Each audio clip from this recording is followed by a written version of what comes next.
Good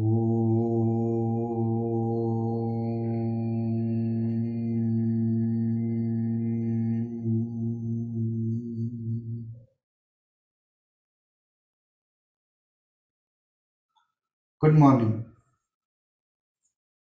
So every session, first half, that is about half an hour, we will be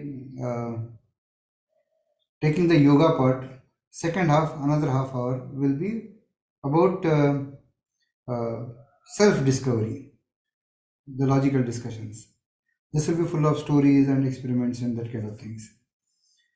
Okay, so what is this course about? Is it about self-discovery? Is it about yoga? Is it about meditation?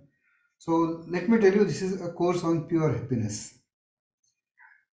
Why do I want anything? Do I want God? Do I want anything or philosophy or anything? Everything I want is basically for my happiness. So this is a course on pure happiness, because for happiness a good health is required and a stable mind is required. We are including yoga, pranayama and other things also. But yes, yoga will be a very important part of our session and discussions. Okay, so just a second. We start anything and everything usually with Omkar and end with Omkar. I'll start with absolute basics of yoga. Many of you may already be aware of some of these aspects, but there are a lot of misconceptions, and because of misconceptions, it is important to have clarity in the first session. So even if you think not much is covered in the first session, it is okay, but it is important to understand the basics of yoga. So yoga is from the word jug and judna. Joining of what? Joining of two hearts? No, joining of self and the divinity. Divinity, that is finding divinity, me and the divine becoming one. Okay, that judna is yoga. We are not going to ask you to assume that this is true or that is true, but I'm just giving you a definition of yoga. Now, there is another definition of yoga which is by Maharishi Patanjali, whose Ashtanga Yoga we are kind of in a way, as much as possible, we are going to follow it to some extent. Okay, so I'll share a screen so that you understand this aspect.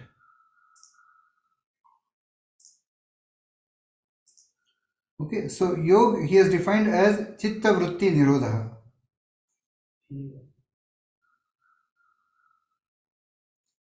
So chitta vritti nirodha. Vritti is basically application.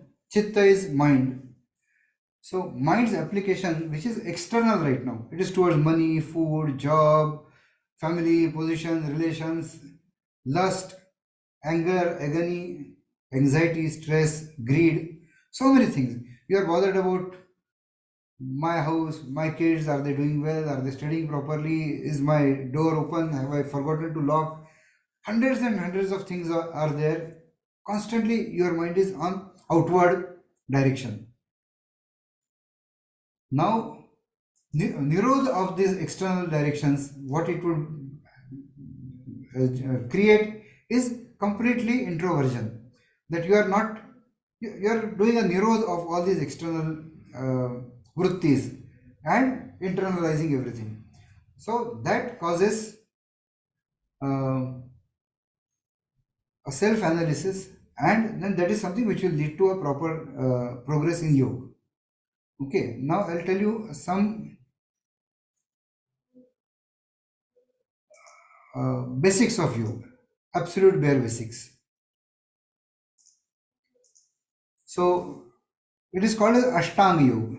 What is popularly known as yoga in the general public's mind, or if you see on various classes, it is limited to doing asanas, exercises. Some people have further modified them into hot yogasana and XYZ. I will not take names, but many crazy variations. There are some which are doing dynamic yoga. Asana cannot be dynamic and jumping and all that, but then people have done all kinds of commercial aspects or variations of yoga. Ashtanga, I'll tell you the 8 angas. First anga is yama and second is niyam. Yama niyam people do not seem to be talking about at all. These are the basic disciplines of how I should be behaving, what should be my daily discipline, what should I be eating, when I should be eating. I should be honest to myself.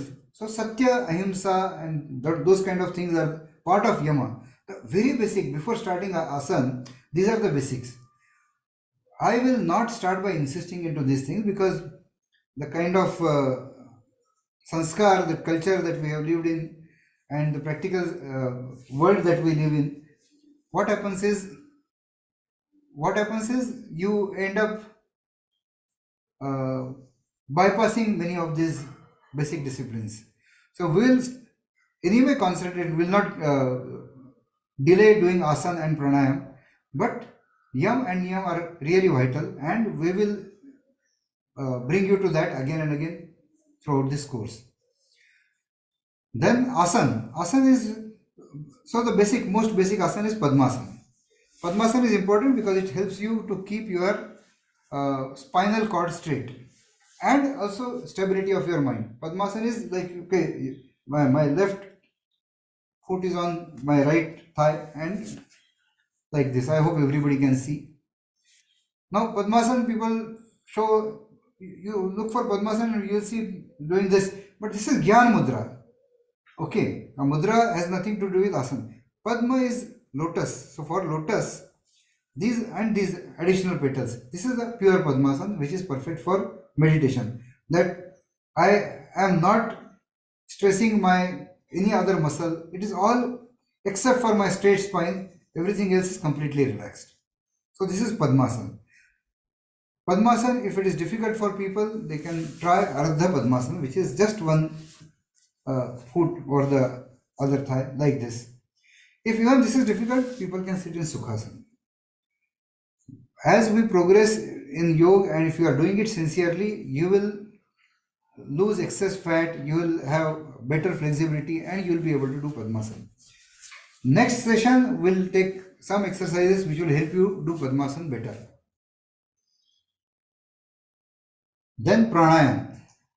Pran is breathe.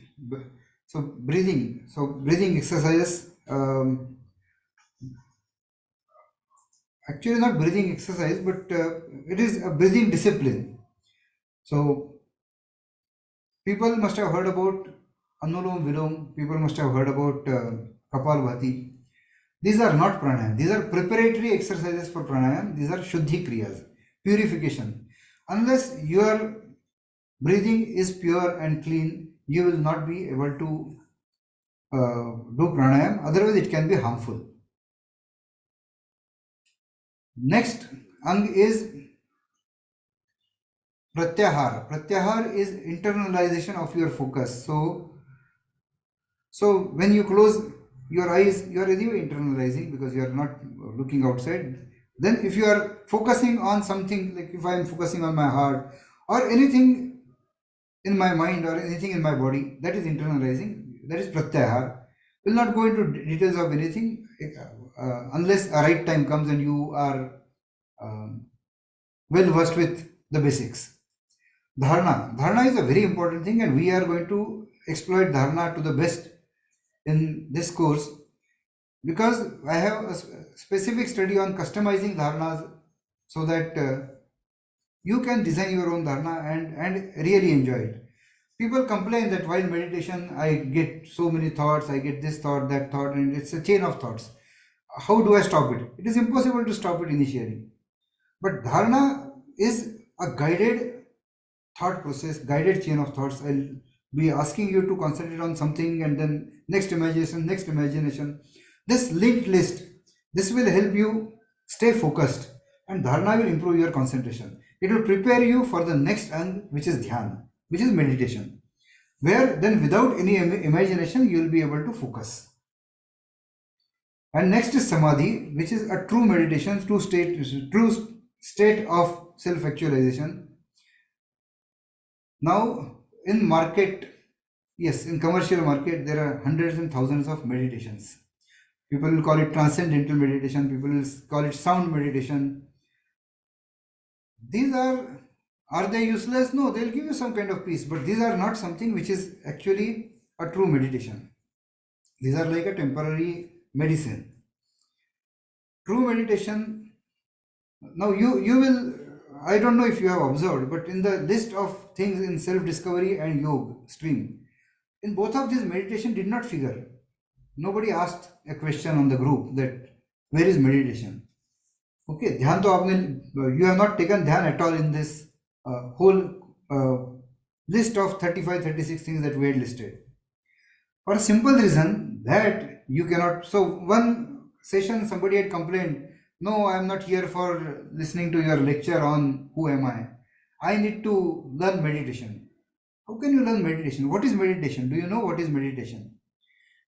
So every day I am observing different things, I am knowing different things.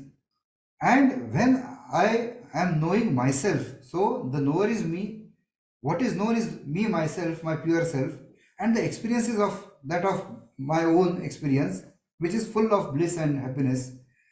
That is what is meditation. Now, if I do not know who am I, how am I going to be able to? So it is going to be some kind of exercise, some kind of mockery of meditation. So for meditation, this is important, and for finding true happiness, which I am promising that the course outcome should give you a higher level of happiness, irrespective of what is happening outside. Even now you are getting happiness, unhappiness based on good things happening. You get promotion, you become happy, you have a new, your child is doing better, you are happy. If somebody dies, you are unhappy. So these are ups and downs. I am talking about absolute happiness, which is irrespective of what is happening around you. Now, in some basics of yoga. Okay, so sorry if you are expecting a lot of exercises today, but we'll go through basics. Posture, the spine has to be straight. Spine is a pipeline for all your nerves from brain going to the all wiring goes through that, and any defect in that is going to cause defects in your body for sure. So keeping spine straight, it is called as Merudand in yoga terms, is very important. The kind of seating mat, you cannot sit on ground, which is a conductive material. It has to be a non-conductive. So it can be anything. It can be some kind of chatai, it can be a bamboo mat, it can be a fabric mat, preferably a fabric which is which retains a static. Okay, and then yoga mats, they are plastic kind of material, but they are also okay.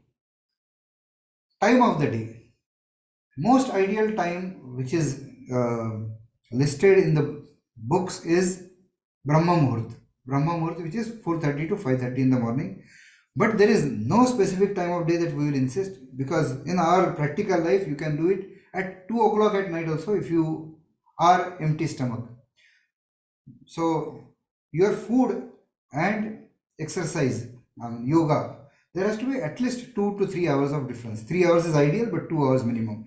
Similarly, in your sleep and eating, there has to be a gap of 2 to 3 hours. Eating and immediately sleeping are going to give you a lot of problems you cannot imagine in the future. If you are doing gym and all that, you should also keep some distance between that. Typically what people do is after gym, after exercise, people take bath. But yoga is something which is done after bath. When you do breathing exercises, when you do some of these things, you may have some sweat. You are not to wash that off. Yoga will generate a lot of spiritual energy, and you are not to wipe that off and wash it off. So I'll come to breathing basics. Okay, so I will tell you, I mean, when you are, can you check your which nostril is active, right or left?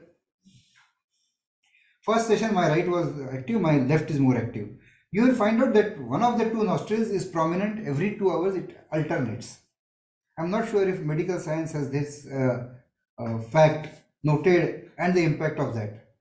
These are, so this is introduction, our first introduction to nadis. So right nostril is Surya Nadi or pingala, uh, and left nostril when it is active, it is Chandra Nadi. Surya Nadi will increase heat. It is a hot Nadi, and Chandra Nadi will be cooling down. You can actually experiment that if you keep your Chandra Nadi closed full day and breathe only with right, your heat will increase. You close your right, you will have cold related problems. Now, there is a very interesting thing about nadis, that each nadi increases your efficiency in different kind of aspects. When your right nadi is active, your ability to do physical things, physical efforts, efficiency in physical things, logical things, mathematical things will be better. When left nadi, Chandra nadi is active, your emotional aspects, your artistic aspects, poetic aspects will do better. I give this example to people. I would be happy to do experiments and find out proof of this, but I always believe that if you have seen a long tennis match of 5 sets, which goes for 4 5 hours, you'll find out many times that a champion is playing flawlessly for 2 sets. He has won perfectly. Doesn't look like he can lose a point. And after 2 sets, he starts faltering, starts making mistakes. Couple of hours, he's making more mistakes and he loses. And then again he starts winning, and then I believe his right nostril switched to left nostril and his accuracy and efficiency became slightly inferior compared to the earlier one. If one could do study of these things, we could have greater efficiency from sports and many other aspects in life. Now I'll give you breathing basics. Okay, so breathing has to be abdominal and has to be deeper breathing. You are to capture maximum oxygen, which because every cell of your body depends on the oxygen that is being absorbed, and your health is greatly dependent on that. So let's say uh, you have breathed out, your breathing has to start filling from abdomen to chest. Many times what people end up doing is just chest breathing, which is wrong. You have to use full capacity, start breathing from abdomen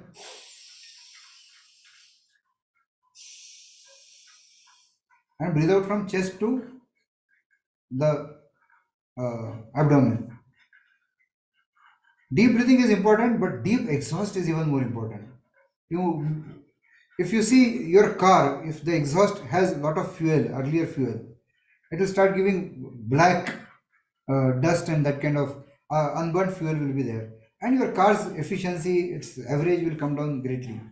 Similarly, when I breathe, oxygen is taken, lot of impurities and impure carbon dioxide and other impurities are thrown back, which are to be exhausted. If my exhaust is not complete, then my efficiency and my next breathe in will have some impurities still in that. So let's practice this. Breathe in deep and exhaust completely. Still more. Exhaust, exhaust. Till your tummy is touching your back, you feel that okay, I'm now exhausted completely. This you can't do every now and then, but this exercise you should do a few times so that your exhaust improves. That you exhaust, your breathing out becomes more complete. Now we'll move to Omkar. Before moving to Omkar, I want you to see this picture. I'll share with you what is chakras. Okay, we don't have to go into depth, we don't have to ask questions about chakras, why, what. We'll come to that later on. But yoga believes that there are these chakras, 7 chakras, starting from Muladhara, which is at the bottom of your spine, and going to the top of your head, Agya chakra, and then above that Sahasrara chakra. Okay, so now this most common people have the activity of chakras at the level of Muladhara. You need to enlighten the other chakras to have progress in your spiritual journey according to a branch of yoga. We'll not get into that. Okay, we'll use good of anything and everything that we want. And You are encouraged to ask questions later on in Q&A session. So Omkar is a sound. What is so great about Omkar? People will ask. It's just a sound. It is O and M. I can write a spelling OM. And why should scriptures, old texts give such a high importance to Om? But your Om is a just OM is just a depiction of that in words. But actual Omkar sound, if you need to imagine, think of the time when this earth was getting created, tremendous energy from sun or a solar system is getting formed, huge energy. Then when the life started in on the earth, what kind of sound can you imagine for this kind of creation? This is the sound of creation. And Omkar is supposed to lighten these chakras from Muladhar to Agya chakra one by one. It has to move from bottom to top. You will see on YouTube there are hundreds of videos. They will be doing Om. It's from my throat. It's a throatal Omkar. This becomes pure words. You are not activating your chakras in this. Now instead of Om, what you do is just try saying Home. As soon as you put Ha, you will see vibration is at your heart level. You say G, G. When you say G or double G, let's say G, you will have vibration at your navel place. So Omkar has to be from bottom to top. The vibration has to go from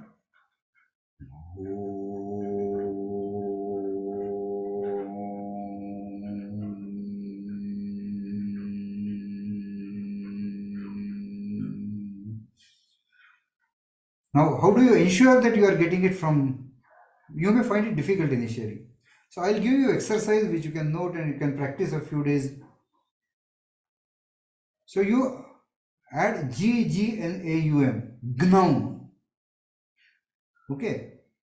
We are not to practice GNAUM. We want to do Om only. But this is an exercise which will help you get vibration right from your Muladhara chakra. GNAUM.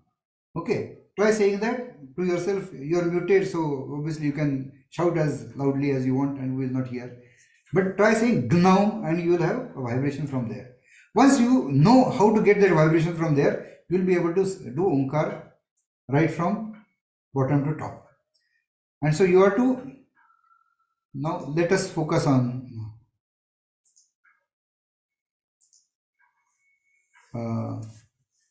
doing Omkar.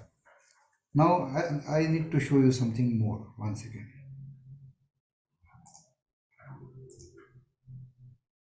So that you are imagining, we are going to do 3 times Omkar and then followed by okay, I'll tell you something more about Omkar actually.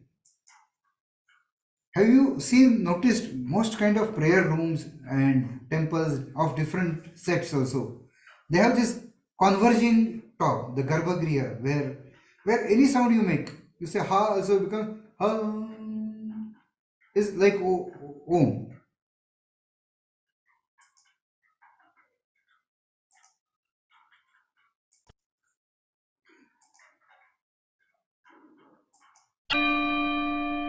Well, ideally designed bell also. See, still in that part, Om kind of. So people have designed these things so that we all have the experience of Om as much as possible. So what we are going to do is we are going to do Omkar 3 times. Then we will be having a pause.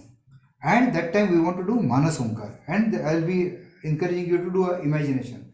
To do that imagination, I want you to just take a look at this diya. Because picturization will be easier. People who do not have experience would find seeing a picture in advance.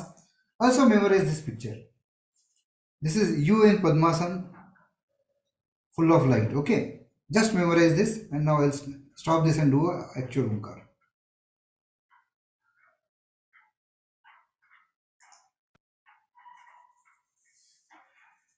So before starting Omkar, how do you make sure you are sitting straight? So stretch your hands up as much as possible. Stretch your back to the max level, and your spine will be straight. In that straight spine stage, keep the spine same and you come down. This is Parvatasana. Okay, now you know that your spine is straight. Now, first thing is complete exhaust. Eyes closed. Fill in.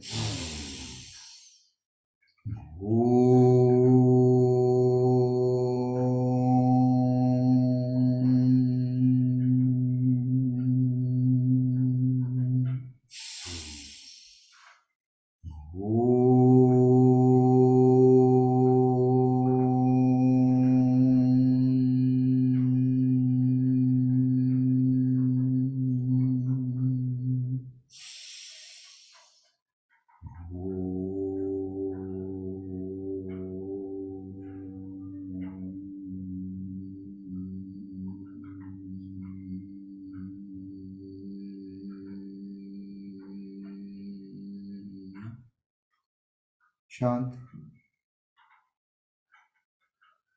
complete peace. Nothing but pitch dark. Your eyes are closed, but whatever I am saying, you have to see it with the eyes of your mind. Very easy to see it dark, because anyway it is dark. Then, at the center of your chest, at your heart's position, height, you see a diya get lighted. And the light flows, filling the whole Garbhagriha of the temple that is the shape of your body in Padmasana.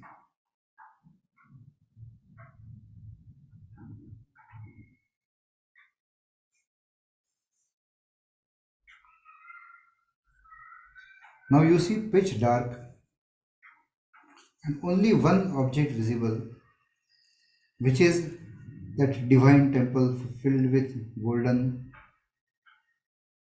calming light. And from the depths of the universe, you hear the gunjan, the hum of Omkar. This you will not get the very first time, possibly, but with practice you can imagine this.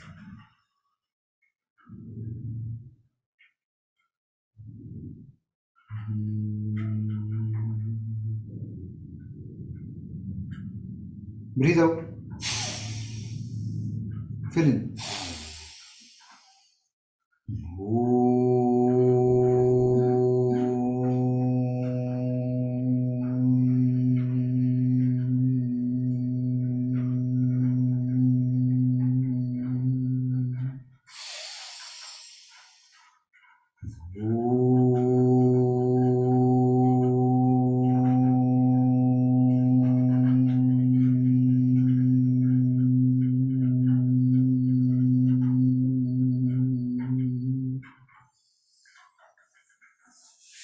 So I told you about the nadis.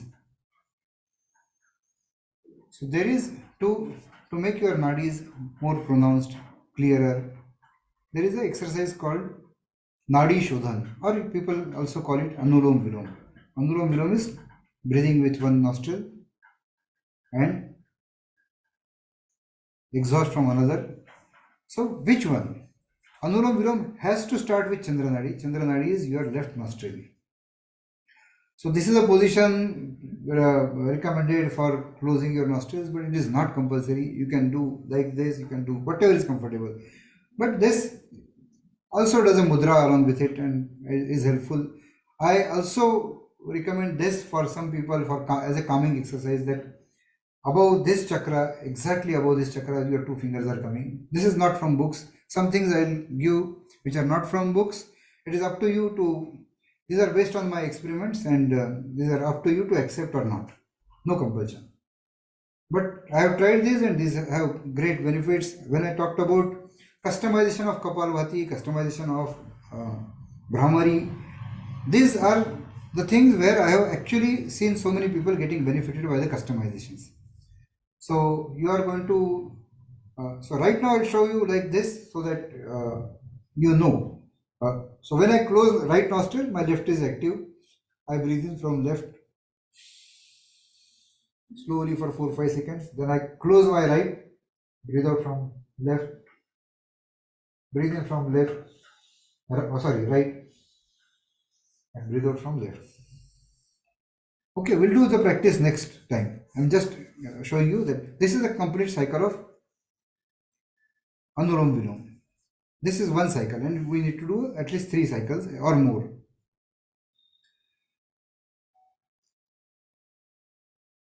Now,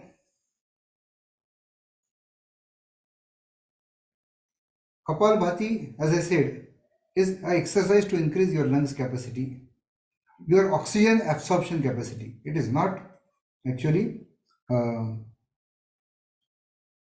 part of pranayama. These are Shuddhi Kriyas. We'll take various Shuddhi Kriyas later on. We'll now move to our second part, which is self-discovery. What happens is, our first session also, people joined a bit late, and so we ended a bit late. And then this session was, the time was almost there to start this session. So it would be good if people can start at right time. Come 5 minutes in advance. We'll show you something if you are there a few minutes in advance, you'll see some text, some information. So it will not be a waste. But delaying would delay my further thing. I may have to take one more session at 11 a.m. because some people had requested it. So, self-discovery. Now, as I told you, this course is about happiness.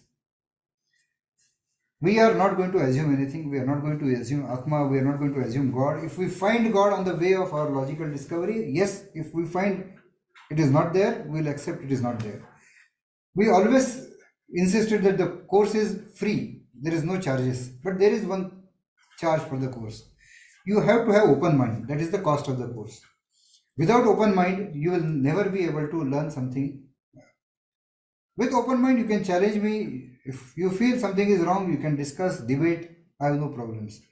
But keeping closed mind, thinking that no, I'm from so and so sect and this has been told to me and that is the ultimate truth, then there is no point in doing self-discovery. You cannot discover when you already have marked something as the right thing. And possibility is there that most of your beliefs may be matching what we discover, but we are going to discover without assumptions. Only assumption that we are going to use is every living being wants to be happy. Every single living being, as we say, har jeev sukh ki ichha karta hai. Every life wants to be happy. Now you will say, no, I have seen people who are going through hardships so that they can help others.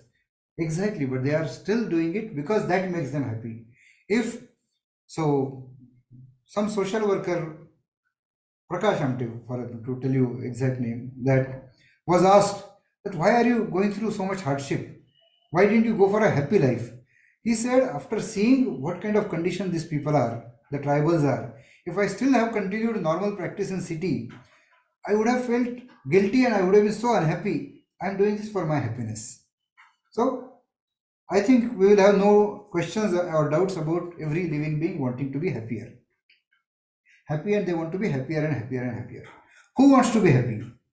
It is me. So unless I know who am I, how am I going to make myself happy? Now this sounds like a funny thing. You may say, of course I know. I'm this.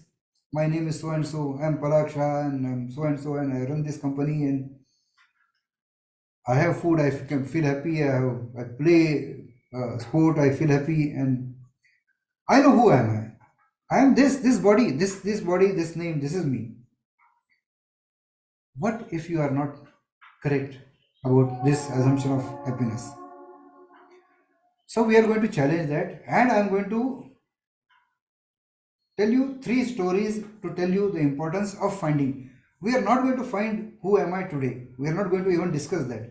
But I will convince you that it is important to know who am I, and possibly I may not be this body. These 2 things I am going to convince you for sure today.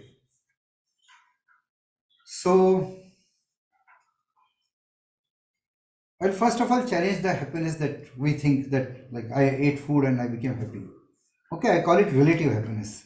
To give example of relative happiness, I want you to imagine that you are born in a jail, in a prison. You have not seen the birth itself was in prison, right? One stage you'll realize that we have made our life also a prison because of some of our mm, prejudices and some of our wrong understandings about life. Okay, so you are born in prison, you have seen nothing else, and you are given food every day. You are given, let's say, half a piece of bread, half roti every day, while your actual capacity is two rotis. So you have this hunger, you have that pain due to hunger.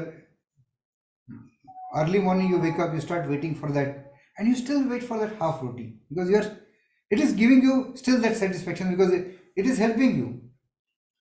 Though it is not giving you happiness, you are still yearning for that half roti.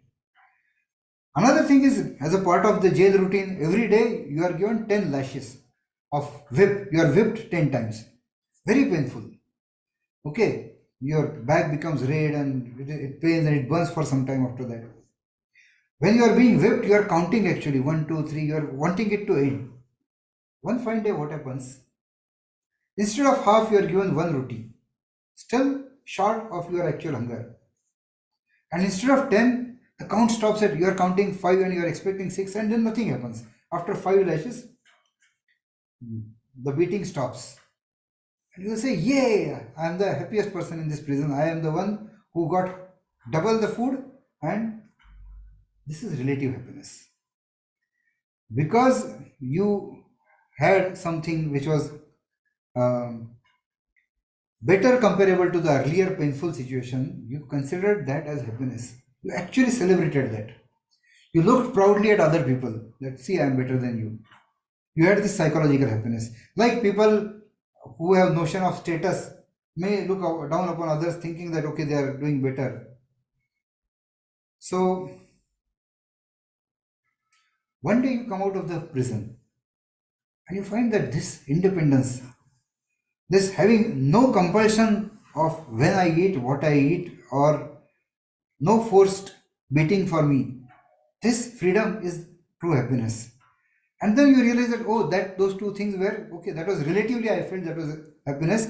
I would not want to be beaten 10 times every day so that one day I get happiness of being beaten 5 times. So now coming to who am I? I need to know who am I before I want to be happy, and I'll explain it with a simple true story. Okay, of course, the story is, it is story in life of famous cricketer Sunil Gavaskar, and it is he has written it in his biography also, I think, and he has narrated. You can see it on YouTube possibly. That when he was born, a newborn baby, and he was born in some maternity home um, in Dadar, in Bombay, and there his mama, his mother's brother, every day he used to visit his sister. So one day he came, second day he comes, and he says, "Hey, our baby is exchanged. Our baby had one small hole in ear. There was a birthmark." Okay, and this created a chaos. People asked and like they shouted and asked doctors and called everybody, nurses. They found that yes, there was an exchange. There was another baby born at the same time, and while bathing them, exchange must have happened. So now imagine. Now this is our start part of story. Now imagine what the mother would have done before understanding who is the right child. On the wrong child, which was not her child, she would have showered all her love. That may my, oh God, give my life to him, give my best to him, may his pain come to me, may my best things go to him. And was she lying? No, she was doing it with full heart. That she was showering all her love to that child. If they required selling their house so that the child survives because of some problem, the child had problem, they would have sold the house. But the next day, when the exchange happened and they got the correct baby, Do you think they even bothered in all the years after that to check what happened to the wrong baby? Though the mother had showered true love to that baby, now it was not hers. So it is very important. Your life changes based on who am I and what is mine. One mistake, and so just think, if you are making a mistake about who am I, then you may be doing all your efforts and wasting your life. I'll tell you two more stories. Another story is to enhance the same belief, to understand the importance of me and mine. And next is the priority. Why it is very, very important, the most urgent thing that you need to establish, who am I? Then second story, you imagine yourself driving home, and not difficult, even if you don't have car, you can imagine you are driving home. Okay, so just it's a part of, we are playing a role in the story. You're driving home, your wife's birthday is there, you are looking for roses, flowers to gift her. You are driving peacefully, listening to music, and then the radio makes an announcement that in XYZ society, one of the central buildings has caught fire. There is a massive fire, and people are in danger, and fire brigade is trying to rescue. Now you stay in that society, and yours is one of the central buildings. So you immediately dial your home. Nobody picks up the phone. You try to dial mobile phone. It is not reachable. Now you start getting tense. What is wrong? Has something happened to my family? My house is on fire. You start driving faster. You stop looking for roses and flowers. It is not there on your mind. You start praying fervently that please, please, please, let nothing happen to my family. In spite of the car having air conditioner, you are sweating. And then another announcement comes that building number 4, which was on fire, now fire brigade has reached and they are doing this and that. And you are relieved. You say, okay, it's not my building. Mine is number 5. It is among the central buildings, but my building is safe. You are happy. Still, a building is on fire. Some people are in danger. But you are happy because it was not yours. It makes a huge difference for you based on who am I and what is mine. Now, why is it important? I'll tell you. I'll quote, this is possibly Kabir's thing, that काल करे सो आज करे सो अब पल में प्रलय होवेगी बहुरी करे सो कब. Do it today, do it now, because in a moment things will change. You may not be in condition to do this analysis, and your life may get wasted. But I'll again give a narration of a story. You have put all your savings together in a fantastic business where you have to build something on a piece of land.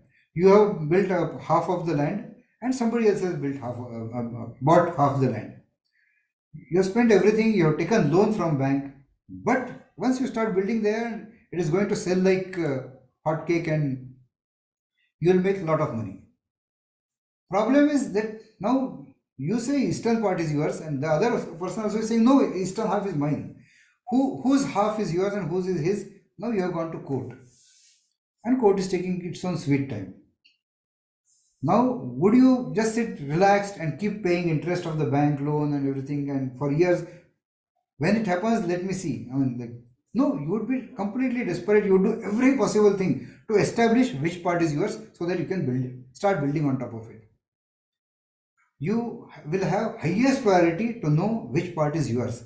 Similarly, I would say that the highest priority in your life should be to establish who you are, so that you do justice to yourself. You actually have something which is done for the real you. Otherwise, you may be feeding the wrong baby or building on the wrong land, and once you find it is not true, you would have wasted your life. So I would say that establishing who am I is of utmost importance.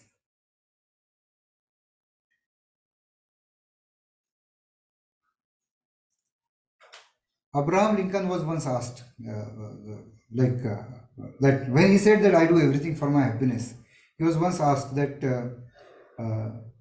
like, I don't believe you don't do everything for that. And then they were going by a car, and then a pig was getting drowned in some kind of hole, gutter. He just got down, though it was dirty, he took out the pig and uh, saved it. And his friend laughed and he said, see, I told you, you are not doing everything for your own happiness. He said, no, if I would not have done this, it would have haunted me, I would have been unhappy. So we need to understand that what we do is for our own happiness. Okay, now let me just open the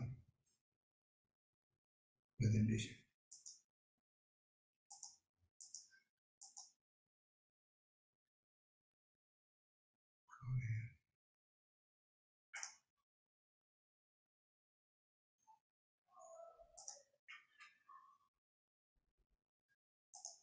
Yeah. Now about the popular misconception, and people talk about, okay, I'm not body, I'm something else, I'm consciousness, this and that, and I'm sure most of us always feel that these are just talk. And where is the realistic proof to any of this? So I'll again take this with an example. Let's say there is a table or some kind of furniture in your room, and somehow it breaks. So it breaks either from center or from side. I mean, a small part is broken. So a table is broken. A bigger part is on my right, the smaller part is on my left. And I say that, so where is your table? People will ask. I'll say that no, it was one, but now it is two. There's one part of table here, one part is, a part table is here, part table is there. Okay, there are two parts of the table. Now I'll extend that to your own body. And your hand, let's say your hand or your finger gets cut off. Do you say a small part of me is there, part of rest of the me is here? Your hand is cut off. Do you say my a little bigger part of me is there and rest of me is here?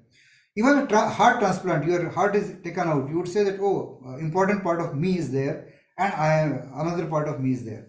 There are two me's. No, you say my heart, my hand, my finger is cut, my eyes, my nose is paining. So whether you are a pure scientific believer and you do not believe in consciousness or not, in your internal understanding, you have understood that body is mine and not me. Whether you like it or not, you have always, all your life, you have accepted and assumed that body is mine and not me. Me is different. Now, what that me is, we'll do it for the course of time. We'll try to establish, we'll try to discuss about happiness.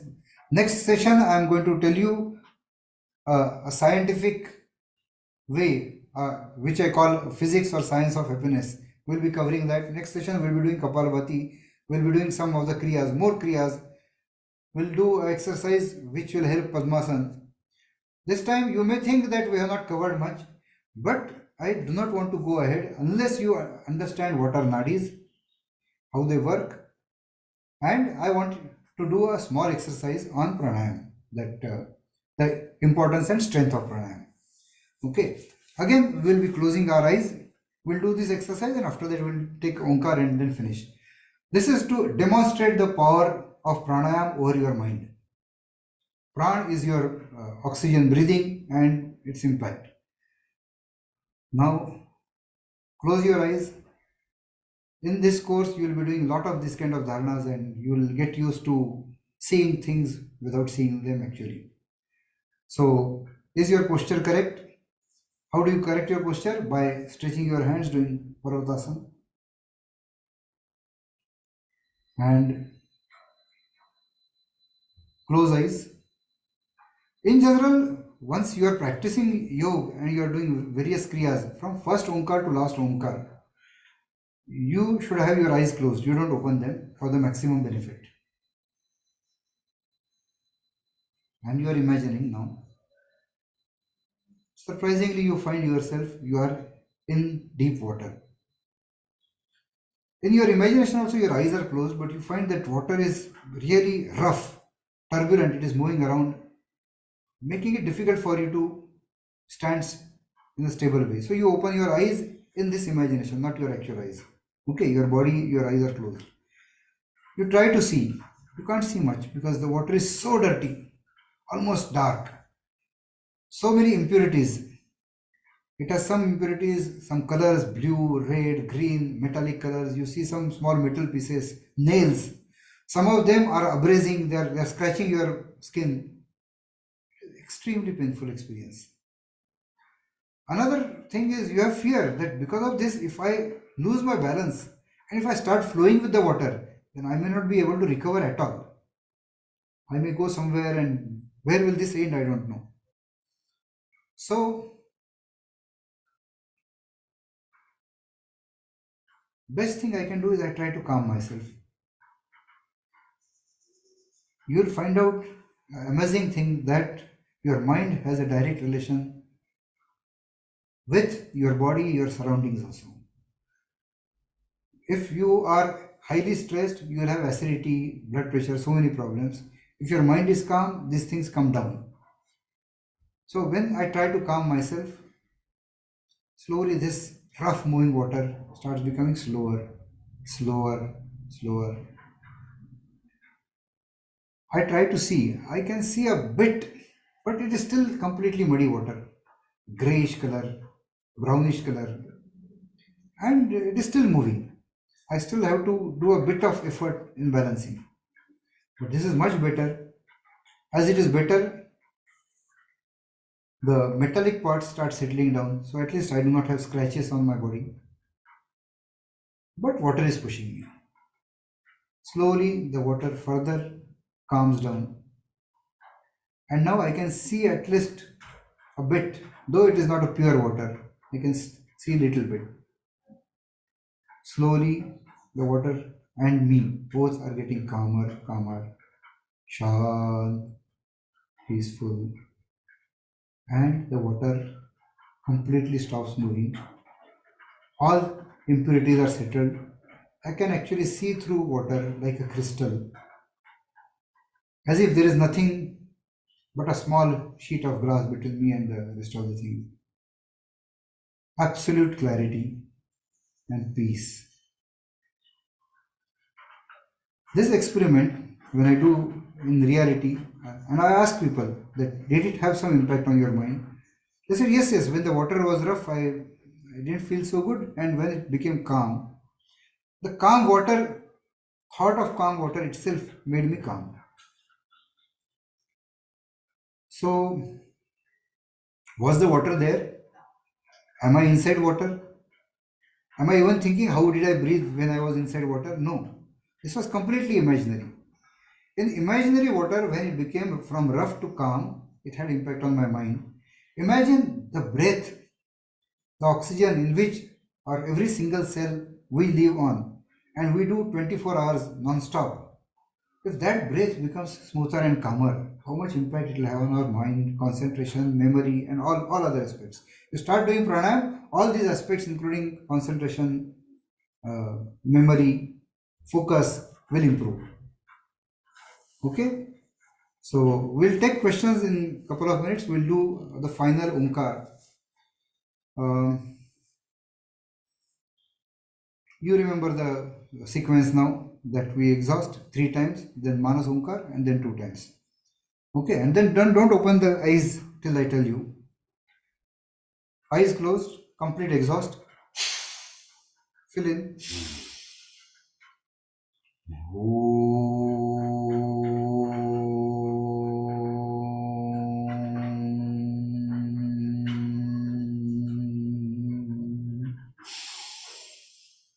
From Muladhara.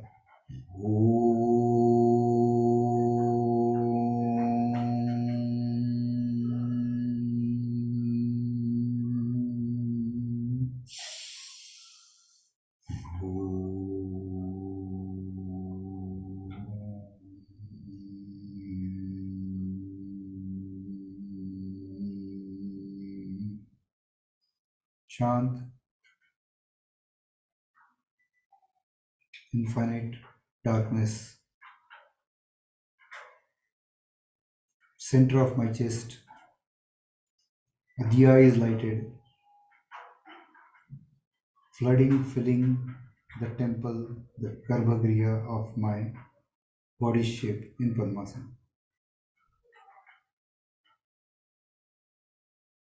Infinite dark, but only one divine body, this temple, full of golden calming light. From the depths of the universe, I hear.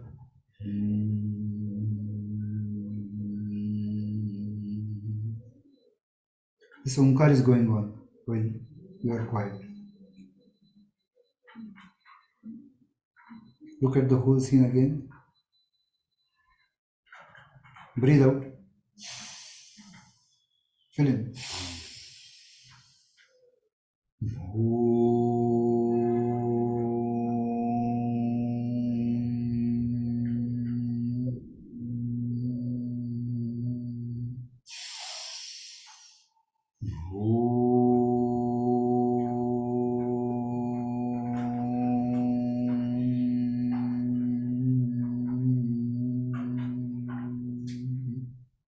Shant. Enjoy this calm for a moment.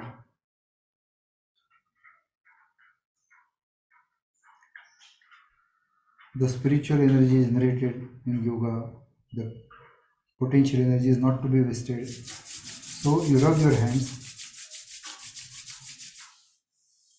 and wipe your face and hands with it.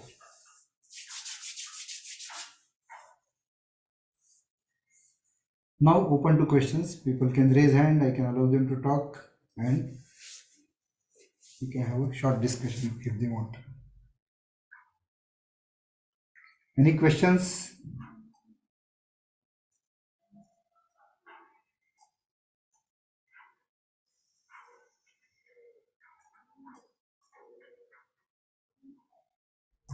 Yeah, you can unmute yourself and speak.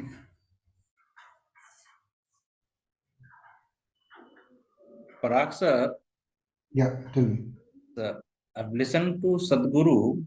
He says the Om sound instead of Aum, they say. Yeah. Is I there may a not take difference? names, but I told you there are many wrong notions on YouTube. None of the oldest of the scriptures, none of the saints have. Om comprises of a, u, and ma. It's true, but it is not to be pronounced as aw. Will you say a, u, ma, bharu, swa? You'll say aw, a, u, ma, ram, rim, rom. Any mantra. Are you going to say that? It is going to be om. The om is not understood. Om. Then have you ever heard a garbhagriha or a bell sounding like a, u, and then ma? No. It goes like. Nobody has designed bell like that.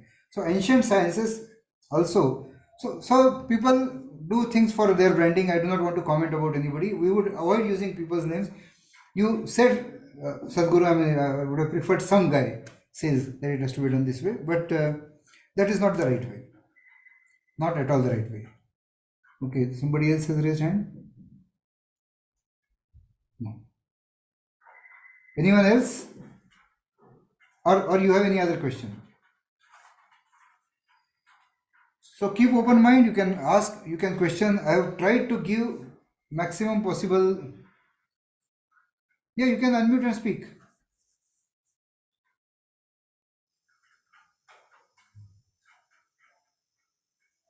You raise the hand again, Deepak. Yeah, you can speak by unmuting yourself. Okay, you wanted to cancel that. So I will try to give all my justification, explanation. We will do experiments to prove things, and you will have to keep open mind. And we have to understand one thing very clearly. There is nothing, no value to brand in self-discovery. A very highly branded person says something need not be true. We are going to check with our own logic, reason, and find out whether it is right or not. Yeah.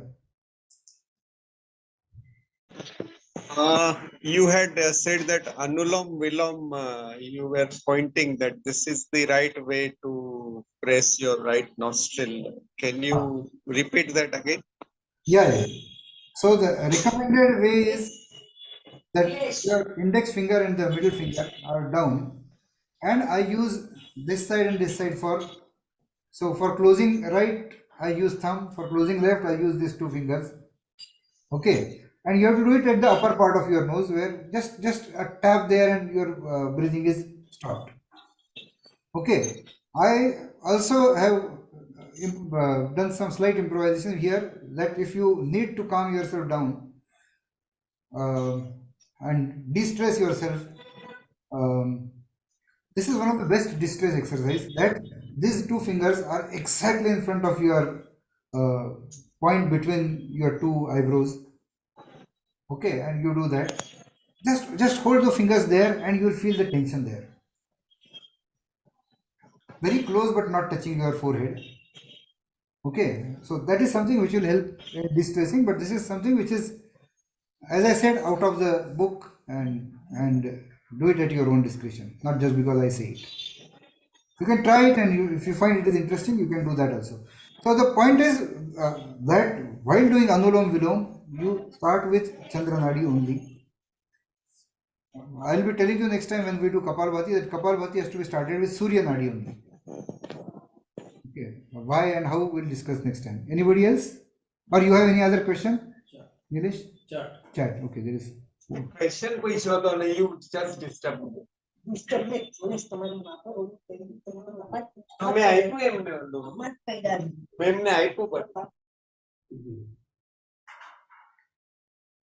Yeah. Any other question? Sir. Chat. What is the question then? Please, can you repeat how to practice Om? Yeah. Okay, definitely, it's a good question and important. You cannot make mistake there. Something so vital which is going to elevate you.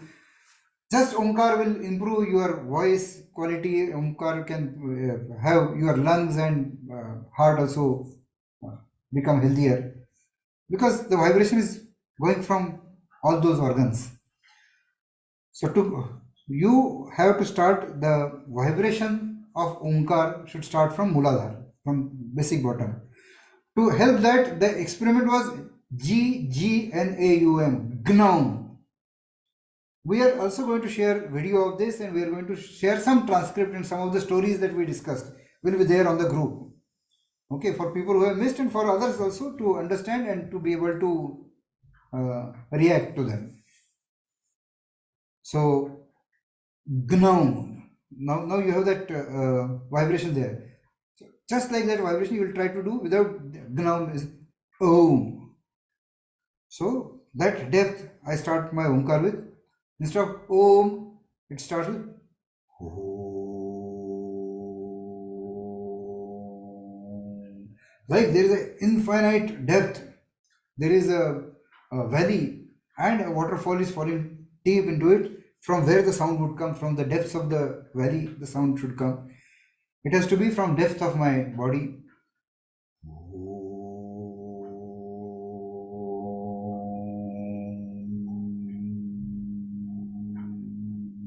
Possibly I forgot to tell you, this O part and M part have to be equally divided. So O is said to be controlling your environment, and M is said to be controlling your inner environment. And as I said, that mind has great impact on surroundings, your inner surroundings, your health. Mind is directly related to. If your mind is calm, you will find out your relation with other people also become easier.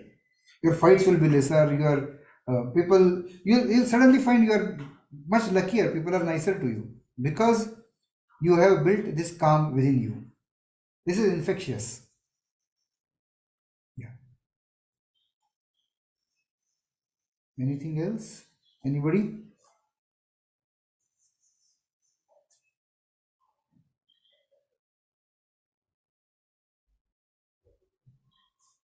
I've been trying to find if my left nostril is powerful or the right one.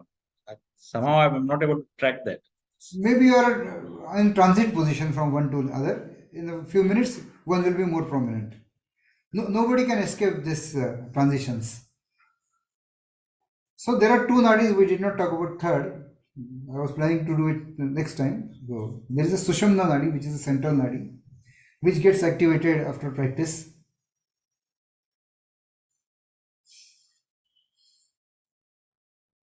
Yeah. Anything else? Others will take a break.